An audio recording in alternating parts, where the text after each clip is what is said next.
Paper pencil academy में आज हम पढ़ेंगे कक्षा 5 की NCERT की पुस्तक का पाठ 4 नन्हा फनकार। नन्हा का अर्थ होता है छोटा अर्थात उम्र में छोटा और फनकार का अर्थ होता है हुनरबाज। जब किसी कार्य को आप औरों से बेहतर तरीके से करते हो तो वह आपका हुनर हो जाता है। जैसे कोई गाता बहुत अच्छा है तो कोई नृत्य बहुत अच्छा करता है और हो सकता है कि आप में से आप या आपका कोई मित्र किसी न किसी वाद्य यंत्र को बहुत ही अच्छे तरीके से बजाता हो तो वह हो गया उसका हुनर और वह हो गया फनकार। यानी कि नन्हा या छोटा फनकार या हुनरबाज। सबसे पहले हम इस पाठ से संबंधित कठिन शब्द देखेंगे और उन शब्दों को किस तरह से पढ़ना है यह सीखेंगे। नन्हा फनकार, चौकोर, चौकोर, चौकोर। प्रार्थना, प्रार्थना। बुध बुदाई, बुध बुदाई। छेनी हथौड़ा, छेनी हथौड़ा। आपको शब्दों के उच्चारण पर बहुत ही अधिक ध्यान देना है। नक्काशी, नक्काशी। किरचें, किरचें। संगत राश, संगत राश। बच्चों इस बात का ध्यान रखिए कि आप जिस तरह से शब्दों का उच्चारण करेंगे उसी तरह से शब्दों को लिखेंगे भी। इसीलिए शब्दों के उच्चारण पर विशेष ध्यान दीजिए। महीन, नफीस, महीन, नफीस। पुश्तैनी, पुश्तैनी। माशा अल्लाह, माशा अल्लाह। मझौले, मझौले। अंगरखा, अंगरखा। व्यक्तित्व, व्यक्तित्व। उंगलियों, उंगलियों। अंगूठियों, अंगूठियों। हुजूर, हुजूर। ध्यान रखिए इसका उच्चारण हुजूर नहीं है, हुजूर। यहाँ ज के नीचे एक बिंदी आएगी जो ज को ज पढ़ने के लिए कहेगी। तो ऐसे में जब भी ज के नीचे इस तरह से बिंदी आती है तो हम ज को ज पढ़ते हैं, तो यह बन जाएगा हुजूर। अगले शब्द को भी ध्यान से देखेंगे। दखल लंदाजी, दखलंदाजी नहीं, दखलंदाजी। उसी तरह से ख्याल नहीं, ख्याल। ठीक है, ख नहीं पढ़ना, ख पढ़ना है इसको। ख्याल। असमंजस, असमंजस। इंतजार, कभी भी इंतजार नहीं बोलना। क्या बोलेंगे? इंतजार, इंतजार। भौचक, भौचक। आहिस्ता, आहिस्ता, आहिस्ता। मीच कर, मीच कर। त्योरियां, त्योरियां। कौतूहल, कौतूहल। सल्तनत, सल्तनत। फकीरों, फकीरों नहीं, इस बिंदु लगने के कारण जिसको हम नुक्ता कहते हैं फ बन जाता है, तो यह बन जाएगा फकीरों।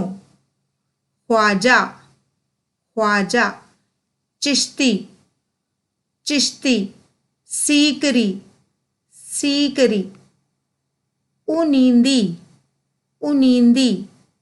अंदाज, अंदाज। सल्तनत, सल्तनत। व्यस्क, व्यस्क। उत्सुकता, उत्सुकता। शाहजादा, शाहजादा। शाहजादा नहीं पढ़ना, क्या पढ़ना है? शाहजादा। अब हम इस पाठ से संबंधित कठिन शब्दों के अर्थ भी समझ लेते हैं। चौकोर का अर्थ होता है 4 कोने वाला, और बुदबुदाई का मतलब बहुत ही धीमी आवाज में कुछ कहना। कतारे, कतारे का अर्थ होता है श्रृंखला। अधबनी, अधबनी का मतलब आधी बनी हुई। उकेरना मतलब लकड़ी या पत्थर पर कुछ बनाना। नोक, जो तिकोना भाग निकला होता है ना, जैसे आपकी पेंसिल की नोक, उसको बोलते हैं नोक। नक्काशी, नक्काशी आमतौर पर धातु या लकड़ी को खोदकर की जाती है, जिसमें बेल बूटे बनाए जाते हैं।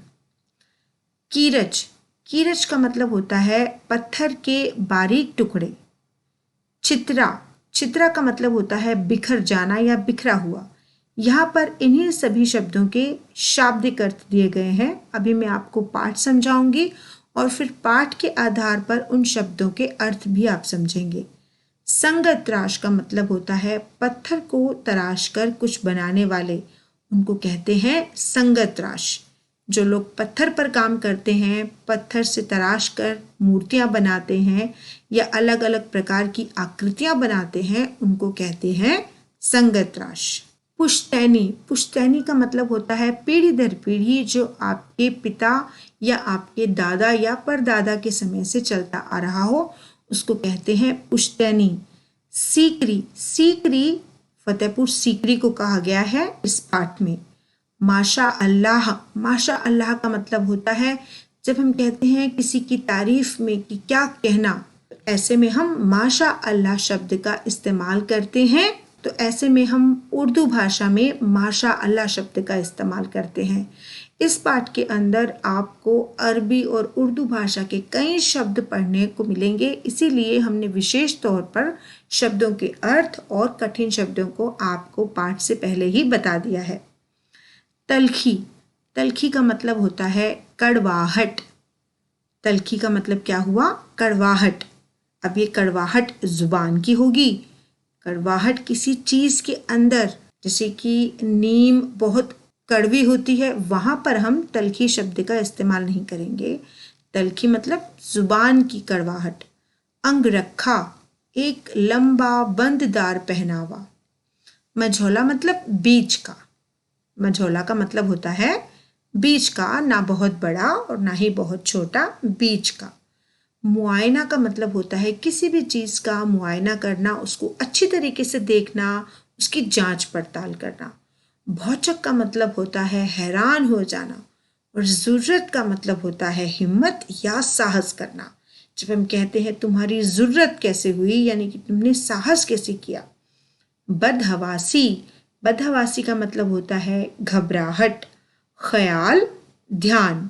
तो आपको पता है ना बच्चों कि इस पाठ में अरबी और उर्दू भाषा के शब्दों को बहुत अधिक रूप से इस्तेमाल किया गया है, इसीलिए हमने इस पाठ के शब्द अर्थ आपको विशेष तौर पे पहले ही बताए, ताकि पाठ को पढ़ते समय आपको परेशानी ना हो। आगे बढ़ते हैं।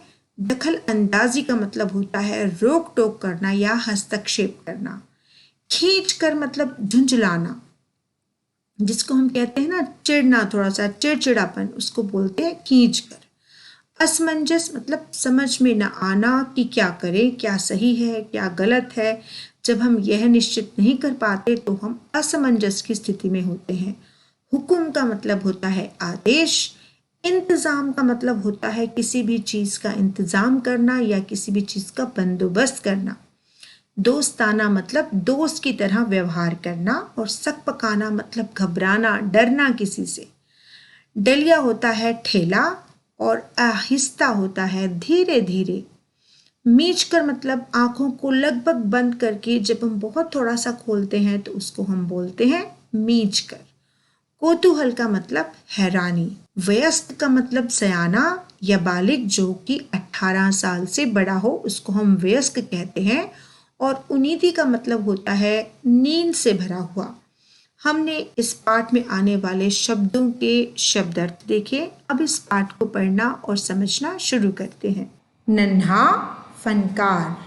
नन्हा का मतलब होता है बच्चों छोटा, उम्र में छोटा और फनकार किसे कहते हैं? जब आप किसी भी काम को औरों से बेहतर तरीके से करते हो तो वह आपका हुनर कहलाता है और आप हो जाते हो उस काम को करने के हुनरबाज या फनकार। अब आप किसी भी कार्य में सक्षम या दक्ष हो सकते हो। वह कार्य कुछ भी हो सकता है, खाना बनाने से लेकर बड़ी इमारत बनाना। आप किसी भी कार्य को जब औरों से बेहतर तरीके से करते हो तो आप हो जाते हो उस काम के हुनरबाज। हो सकता है कि आपका कोई मित्र या आपके परिवार का कोई सदस्य गीत बहुत अच्छे से गाता हो तो वह गायक हो गया। उसी तरह से कोई नृत्य बहुत अच्छे से करता है तो वो नृत्य का हुनरबाज हो गया। उसी तरह से कोई वाद्य यंत्र जैसे कि बांसुरी, तबला, ढोलक या गिटार बहुत अच्छा बजाता है तो उसके लिए वह कार्य हो गया उसका हुनर और वह हो गया उस कार्य का हुनरबाज या फनकार। तो बच्चों, यह कहानी भी एक नन्हे फनकार की है और यह कहानी आपको ले जाती है उत्तर प्रदेश के आगरा और सीकरी, इन दो शहरों के बीच ही इस कहानी का ताना बाना बुना हुआ है। तो चलो बच्चों, आप ही की तरह से इस नन्हे फनकार की कहानी को पढ़ना हम शुरू करते हैं। वह लड़का एक चौकोर लाल पत्थर के पास बैठ गया। चौकोर किसे कहते हैं? चौकोर होता है जो चार कोने लिए हुए हो, जिसके चार कोने हों। तो वह लड़का एक चौकोर कैसे पत्थर पे? लाल पत्थर पे बैठ गया। उसने जल्दी जल्दी कोई प्रार्थना बुदबुदाई और छेनी हथौड़ा उठाकर अपने काम में जुट गया, क्योंकि वो सुबह सुबह काम करने आया था। क्या काम करता था वो? नक्काशी का काम करता था। तो अपने काम को शुरू करने से पहले उसने मन ही मन एक प्रार्थना बुदबुदाई। जब हम मन ही मन कुछ बुदबुदाते हैं, कुछ बोलते हैं इतनी धीमी आवाज़ में कि हमें आवाज़ सुनाई ना पड़े, सिर्फ होठ हिलते से दिखाई पड़े, तो उसको बुदबुदाना कहते हैं। और जिस तरह से जब आप स्कूल जाते हो तो सुबह सुबह अपने दिन की शुरुआत प्रार्थना से करते हो, तो उस बच्चे ने भी अपने दिन की शुरुआत प्रार्थना से की और छेनी हथौड़ा जो कि उसके औजार थे जिस पे वह पत्थर पर कार्य करेगा, उसने उसका इस्तेमाल करके वह अपने काम में जुट गया। कुछ दिन पहले ही उसने इस पत्थर पर घंटियों की कतारें कहते हैं श्रृंखला को, और कड़ियाँ अर्थात लाइनें, उकेरना अर्थात उभारना या बनाना शुरू किया था। अभी उसे ज़्यादा समय नहीं हुआ था, कुछ दिन पहले ही उसने यह कार्य सीखा था कि पत्थर पर किस तरह से घंटियों की कतारों को या श्रृंखलाओं को या कड़ियों को उभारा या बनाया जाता है। लड़के ने एक अधबनी अधूरी घंटी पर छेनी की नोक टिकाई और सावधानी पूर्वक हथौड़े से घंटी पर नक्काशी करने में जुट गया। तो उसने क्या किया? लड़के ने एक अधबनी का मतलब क्या होता है? जो अभी अधूरी थी, जो बनी नहीं हुई थी। तो उसने एक अधबनी अधूरी घंटी पर अपनी छेनी की नोक यानी कि कोना, छेनी का कोना टिकाया और बहुत ही ध्यान से, सावधानी पूर्वक का मतलब बहुत ही ध्यान से वह घंटी पर नक्काशी करना किसको कहते हैं? जब हम पत्थर पर या लकड़ी के टुकड़े पर बेल बूटे बनाते हैं तो उसको हम कहते हैं नक्काशी करना। तो वह अपने नक्काशी के काम में जुट गया, यानी कि नक्काशी के काम में लग गया। हथौड़े के वार से पत्थर पर जो कटाव उभरता उससे पत्थर की किरचें मतलब पत्थर के बहुत ही महीन छोटे टुकड़े छितरा यानी कि बिखर जाती और वह आंखें सिकोड़ लेता। आंखें किस लिए सिकोड़ लेता? आंखें इसलिए सिकोड़ लेता कि पत्थर के छोटे छोटे टुकड़े कहीं उसकी आंखों में ना पड़ जाएं।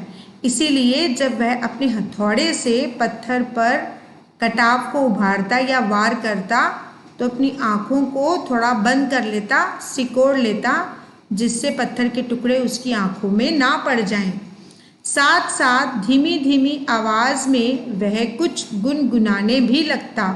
बच्चों, जब हम किसी कार्य में लीन हो जाते हैं और जब हम बहुत ही लीन होकर कोई कार्य करते हैं तो हम कुछ ना कुछ गुनगुनाने लगते हैं, या ये कह सकते हो कि जब हम कोई कार्य मन से करते हैं तो उस कार्य का आनंद लेते हुए हम कुछ ना कुछ गुनगुनाने लगते हैं। तो वह बच्चा भी अपने कार्य को करते करते धीमी आवाज में अर्थात बहुत ही धीमी आवाज में वह कुछ गा रहा था। उसके चारों ओर दूसरे संगत राश कौन थे? उसी की तरह पत्थर पर काम करने वाले लोगों को कहते हैं संगत राश। तो उसके चारों ओर यानी उसके चारों तरफ संगत राश और लोग भी जो उसी की तरह नक्काशी का काम कर रहे थे, वे अपने काम में डूबे हुए थे। काम में डूबना मतलब कि बिल्कुल मन लगाकर काम करना, ठीक है। नदी में पानी में जैसे डूबते हैं वो डूबना नहीं, यहाँ पर हमने लिया है, यहाँ पर काम में डूबे हुए थे। काम में डूबने का मतलब किसी भी कार्य को बिल्कुल लीन होकर उसमें बहुत ही मन लगाकर काम करना, उसको हम कहते हैं काम में डूबना। केशव 10 साल का था और अभी अपना काम सीख ही रहा था। तो केशव की उम्र कितनी थी? 10 वर्ष। और वह क्या कर रहा था 10 वर्ष की उम्र में? काम सीख रहा था। कौन सा काम सीख रहा था? नक्काशी का काम।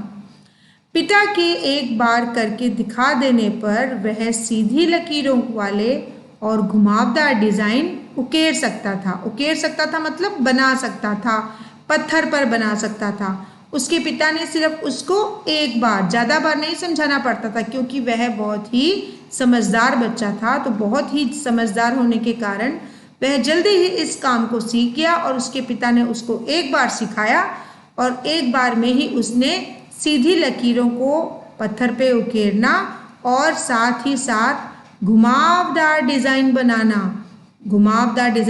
भी उसने सीख लिया। अब तक उसने नक्काशी का जो भी काम किया था उसमें से इन घंटियों को बनाना ही सबसे ज्यादा मुश्किल था। तो जितना भी काम उसने सीखा था उसमें से घंटियों को बनाना ही सबसे ज़्यादा मुश्किल था। क्यों मुश्किल था? क्योंकि घंटियों में बहुत ही घुमाव होते हैं और पत्थरों पर घुमाव बनाना आसान नहीं होता। केशव जानता था कि एक दिन तो ऐसा ज़रूर आएगा जब वह बहुत बारीक मतलब बहुत महीन, बहुत ही पतली जालियाँ, महीन नफीस अर्थात पतले छोटे से बेल बूटे, कमल के फूल, लहराते हुए सांप और इठलाकर चलते हुए घोड़े, ये सब पत्थर पर उकेर पाएगा अर्थात पत्थर पर उभार पाएगा या पत्थर पर बना पाएगा, ठीक उसी तरह जैसे उसके पिता बनाते हैं। तो केशव के सामने आदर्श कौन था? केशव के सामने यहाँ पर उसके आदर्श थे उसके पिता। वह अपने पिता के समान ही बनना चाहता था, पिता के समान ही नक्काशी का कार्य पूरी दक्षता के साथ करना चाहता था और उसकी चाहत थी कि वह भी इस कार्य में महारत हासिल करे। कई साल पहले जब वह पैदा भी नहीं हुआ था, उसके माता पिता गुजरात से आगरा आकर बस गए थे। बादशाह अकबर उस वक्त आगरे का किला बनवा रहे थे। आगरे का लाल किला बनवा रहे थे और केशव के पिता को यही काम मिल गया। तो बादशाह अकबर आगरे का किला बनवा रहे थे जब केशव के माता पिता दोनों गुजरात राज्य को छोड़ के कहाँ आकर बस गए थे? आगरा में। केशव का जन्म भी आगरे में ही हुआ था। कहाँ पर जन्म हुआ था केशव का? आगरे में। उसे गुजरात के पुश्तैनी का मतलब क्या होता है? पुश्तैनी का मतलब होता है दादा परदादा का गांव, जहाँ पर उसके पूर्वज रहते हों का तो कभी मौका ही नहीं मिला। वह अपने पुश्तैनी यानी कि दादा परदादा के गांव में कभी गया ही नहीं।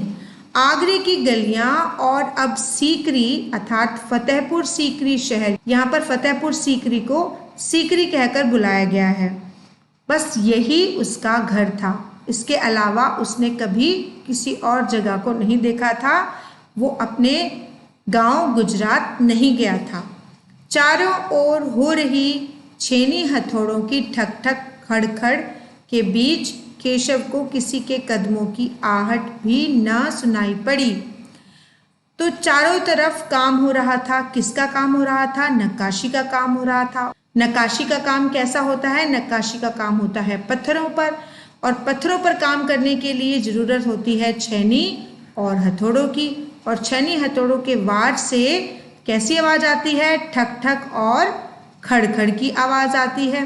तो यह खड़खड़ की आवाज के कारण केशव को किसी के कदमों की आहट यानी कि हलचल भी सुनाई ना पड़ी।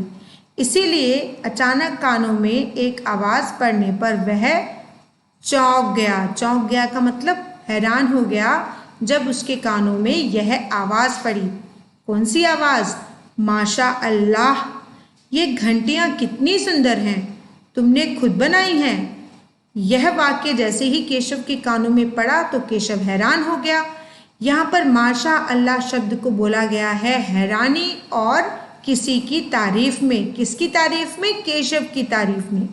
और उस व्यक्ति ने क्या कहा कि माशा अल्लाह, ये घंटियां कितनी सुंदर हैं। बहुत ही हैरान होकर बोला कि ये घंटियां कितनी सुंदर हैं, क्या तुमने बनाई हैं? और साथ ही केशव से एक प्रश्न भी पूछा। पीछे मुड़कर केशव ने आंखें उठाई तो उसे एक आदमी दिखा। बेशक मैंने ही घंटियां बनाई हैं। क्या कहा केशव ने? बेशक। बेशक का मतलब होता है बिना शक किए मैंने ही यह घंटियां बनाई हैं। क्या मैं आपको पत्थरों पर नक्काशी करता नजर नहीं आ रहा? देखते नहीं, मैं ही पत्थर को तराश रहा हूं। पत्थर को तराशना का मतलब होता है पत्थर से आकृति बनाना। तो केशव ने बड़ी ही तल्खी अर्थात बहुत ही रूखेपन से जवाब दिया, क्योंकि अभी तक केशव को पता नहीं था कि जो व्यक्ति केशव से बात कर रहा है वह कौन है। दिखता तो है पर तुम इतने छोटे लगते हो ना, वह आदमी हंसते हुए बोला। तो उस आदमी ने केशव से क्या कहा कि मुझे दिखता तो है लेकिन तुम उम्र में इतने छोटे लगते हो कि यह विश्वास करना मुश्किल है कि यह घंटियां तुमने बनाई हैं। तो केशव ने इसके उत्तर में क्या कहा? केशव ने कहा कि मैं 10 साल का हूं। कितनी साल उम्र थी केशव की? 10 साल। तो उस व्यक्ति ने कहा 10? अच्छा। वह आदमी पास पड़े पत्थर पर बैठते हुए बोला। तो पास में ही पत्थर पड़ा था। तो बड़ी ही हैरानी से उस व्यक्ति ने कहा कि अच्छा तुम 10 साल के हो, और वह उस पत्थर पर बैठ गया। तब तो काफी बड़े हो, इसका मतलब तब तो तुम्हारी उम्र पर्याप्त है। मैंने भी 13 साल की उम्र में एक लड़ाई में हिस्सा लिया था। लड़ाई अर्थात युद्ध। मैंने एक लड़ाई में भाग लिया था। हिस्सा लेने का मतलब क्या होता है? भाग लेना। अब केशव उस आदमी को अच्छी तरह देख पा रहा था। उसकी उम्र रही होगी 30 के ऊपर। कद मझौला। मझौला अर्थात ना तो बहुत ऊंचे कद का व्यक्ति था वो, और ना बहुत ही छोटे कद का। कद उसका बीच का था। मझौले का मतलब होता है बीच का, ना तो बहुत लंबा और ना ही बहुत छोटा। वह सफेद अंगरखा और पाजामा पहने हुए था। अंगरखा होता है एक नीचे तक बंद पोशाक। बिल्कुल नीचे तक बंद पोशाक को हम अंगरखा कहते हैं। तो उस व्यक्ति ने सफेद अंगरखा और पाजामा पहने हुए था। उसके लंबे बाल गहरे लाल रंग की पगड़ी में अच्छी तरह से ढके हुए थे। लगता है कोई बहुत बड़ा आदमी है। केशव ने उस आदमी के गले में पड़ी बड़े बड़े मोतियों की माला और उंगलियों की अंगूठियों को देखते हुए सोचा। तो केशव ने इस बात का अंदाजा कैसे लगाया कि यह आदमी कोई सामान्य आदमी नहीं है, बल्कि यह तो बहुत बड़ा आदमी है। कैसे अंदाजा लगाया? उसके गले में पड़ी हुई मोतियों की माला और उसके उंगलियों में पड़ी हुई अंगूठियों से उसको इस बात की भनक लग गई कि जो व्यक्ति उसके पास बैठा है वह कोई बड़ा व्यक्ति है। बड़ा व्यक्ति उम्र में या काया में बड़ा नहीं, बड़ा व्यक्ति अर्थात औहदे में बड़ा व्यक्ति है। तीखे नाक, बड़ी बड़ी आंखें, होठों को ढकते हुए नीचे की तरफ आती घनी मूछें। केशव उस आदमी के व्यक्तित्व का मुआयना कर ही रहा था कि तभी उस आदमी ने एक नक्काशी की तरफ इशारा करते हुए कहा, इस लड़ी में अभी काफी काम बाकी है। इससे पहले कि केशव कोई जवाब देता, उसने किसी के तेजी से दौड़कर आने की आवाज सुनी। यह और कोई नहीं, महल का पहरेदार था। हुजूर माफ करें। यहाँ पे हुजूर किसको बोला गया है? हुजूर बोला गया है उस व्यक्ति को जो कि केशव के पास खड़ा था। क्या कहा पहरेदार ने? पहरेदार यानी कि महल में पहरा देने वाला, उसने क्या कहा उस व्यक्ति को? हुजूर माफ करें। माफ करें का मतलब क्षमा करें, मुझे आपके आने का पता ही नहीं चला। हाँफते हुए, जब हम बहुत जोर से भागते हैं तो हमारी सांस चढ़ जाती है, उसको हाँफना कहते हैं। तो हाँफते हुए उसने कहा। फिर वह मुड़कर भौचक, भौचक का मतलब हैरान, खड़े केशव को घूरते हुए बोला। केशव को टकटकी लगाकर, घूरने का मतलब होता है केशव को एक टक देखते हुए, यानी कि अपनी आंखें दिखाते हुए वह बोला, बेवकूफ। बेवकूफ अर्थात मूर्ख, खड़ा हो। हुजूर आला के सामने बैठने की जरूरत, जरूरत का मतलब हिम्मत कैसे की तूने? झुक कर सलाम कर इन्हें। तो उस पहरेदार ने केशव से क्या कहा कि बेवकूफ बैठा क्यों है, खड़ा हो। और हुजूर आला, हुजूर आला मतलब बादशाह अकबर को उसने हुजूर आला के नाम से संबोधित किया कि सामने तूने बैठने की हिम्मत कैसे की, उनको झुककर सलाम कर। अब केशव का माथा ठनका। माथा ठनकना का मतलब होता है अब केशव को संदेह हुआ। किस बात का संदेह हुआ? उसे कुछ कुछ समझ आ रहा था। बदहवासी यानी कि घबराहट में छेनी हाथ से छूटकर नीचे गिरी और वह जल्दी से उठकर खड़ा हो गया। तो केशव घबरा गया जब उसको पता चला कि उसके पास खड़ा हुआ व्यक्ति कोई और नहीं बल्कि बादशाह अकबर हैं। तो वह घबरा गया और घबराहट में उसके हाथ से छेनी हथौड़ा छूट गए और वह खड़ा हो गया। अरे कहीं ये बादशाह अकबर तो नहीं? और केशव ने अपने आप से मन ही मन ये सवाल किया कि अरे कहीं यह बादशाह अकबर तो नहीं? यह ख्याल आते ही, यह ख्याल मतलब यह विचार आते ही उसने झुककर सलाम किया और खरगोश सी कातर नजरों से, अर्थात बहुत ही हैरान भरी नजरों से, बहुत ही हैरानी भरी नजरों से वह अकबर को देखने लगा। हैरानी भरी और डरी हुई नजरों से वह अकबर को देखने लगा। अकबर को पहरेदार की दखल अंदाजी मतलब हस्तक्षेप, रोक टोक भली ना लगी, क्योंकि उस समय बादशाह अकबर और केशव आपस में एक दूसरे से बात कर रहे थे और बात करते करते अचानक ही पहरेदार ने उन्हें बीच में टोक दिया।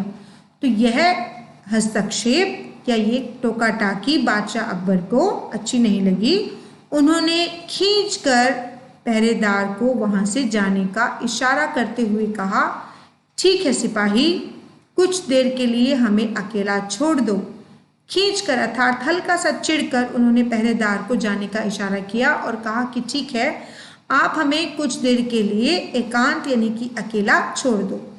पहरेदार तो चला गया मगर केशव असमंजस यानी कि हैरानी में पड़ गया। क्या करे और क्या ना करे, ऐसी स्थिति को हम कहते हैं असमंजस की स्थिति, कि उसे क्या करना चाहिए। अब केशव को समझ में नहीं आ रहा था कि उसको क्या करना चाहिए। उसको वापस अपना काम, नक्काशी का काम शुरू करना चाहिए या बादशाह के हुक्म का इंतजार करना चाहिए। अब केशव का दिल तो बहुत तेजी से धड़क रहा था, लेकिन फिर भी वह डरा नहीं। क्यों नहीं डरा केशव? क्योंकि बादशाह अकबर प्यार से उसकी ओर देखकर मुस्कुरा रहे थे, तो इसीलिए केशव का डर जाता रहा। हालांकि उसका दिल अभी भी जोर जोर से धड़क रहा था। बच्चों, आगे का पाठ हम इस वीडियो के अगले भाग में पढ़ेंगे।